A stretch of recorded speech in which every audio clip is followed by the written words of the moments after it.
ಒಂದು ದಿನ ಕಾಡಿಗೆ ಸೋಂಪ ತೇಳುವ ದೊಡ್ಡ ಹೊಟ್ಟೆನ ಡುಮ್ಮ ಬೇಟೆಗಾರ ಶಿಕಾರಿಗೆ ಹೊರಟಿತ್ತು. ಅವಂಗೆ ಬೇಟೆ ಸಿಕ್ಕದ ದಿನನೇ ಇತ್ಲೆ. ಮನೇಲಿ ಯಾಗೋಳು ಮಾಸದ ಗೈಪು ಅಳಗೆ ಖಾಲಿ ಆತಿತ್ಲೆ. ಇವನ ಈ ಬೇಟೆ ಆಟನ ನೋಡ್ತಿದ್ದ ಕಾಡುವಿದ್ದ ಮೃಗಗಳಿಗೆ ಪೂರ ಹೆದರಿಕೆ ಸುರಾತು. ಹಿಂಗಾದರೆ ನಮ್ಮ ಸಂತಾನ ಮುತ್ತದು ಖಂಡಿತ ಅಂತ ಒಂದು ದಿನ ಎಲ್ಲಾ ಪ್ರಾಣಿಗ ಕಾಡಲೆ ಪಂಚಾಯತಿಗೆ ಸೇರ್ದು. ಒಬ್ಬೊಬ್ರದ್ದು ಒಂದೊಂದು ಮಾತಿಗ. ಬೇಟೆಗಾರ ಹಿಂಗೆ ಕಾಡಿಗೆ ಬರ್ತಿದ್ದರೆ ನಮ್ಮ ಕೊಲ್ಲುದು ಗ್ಯಾರಂಟಿ ಹೇಳಿಕೊಂಡು ಬೇಟೆಗಾರನ ಹಿಂಗಾರು ಮಾಡಿ ಕೊಲ್ಲಕೂತ ಉಪಾಯ ಮಾಡುದು. ಒಬ್ಬೊಬ್ಬ ಒಂದೊಂದು ಕಿಣಿನ ಹೇಳಿದು. ಅಷ್ಟೊತ್ತಿಗೆ ಸಣ್ಣ ಪಿಜಿನ ಒಂದು ಎದುರ ಬಂದು, ನನ್ನನ್ನು ನಿಮ್ಮೊಟ್ಟಿಗೆ ಸೇರಿಸಿ ಕಣಿಯ, ಇಲ್ಲರೆ ನೀವೆಲ್ಲ ಸತ್ತ ಮೇಲೆ ಆ ಡುಮ್ಮ ನನ್ನನ್ನು ಬುಡಿಕಿಲೆ ಹಂಗೆ ಹೇಳ್ತ.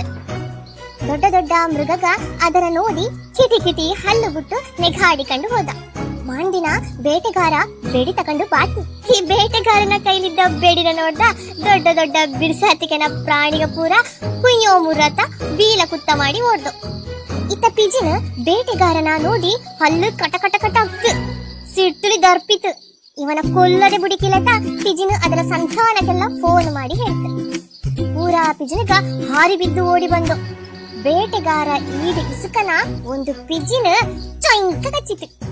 ಅಷ್ಟೊತ್ತಿಗೆ ಮತ್ತೆ ಇದ್ದ ಪೂರಾ ಪಿಜಿನಗ ಚೌಳಿಗ ಮೇಲೆ ಹತ್ತಿ ತಾರಾಮಾರ ಕಚ್ಚಿಕೆ ಶುರು ಮಾಡ್ದು.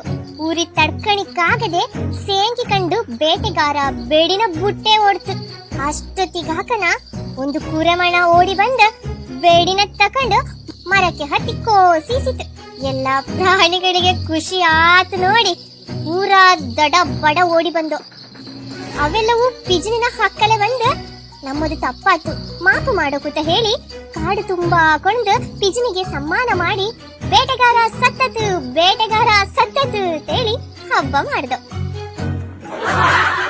ಇಷ್ಟೇ ಕತೆ ಮುಕ್ತು.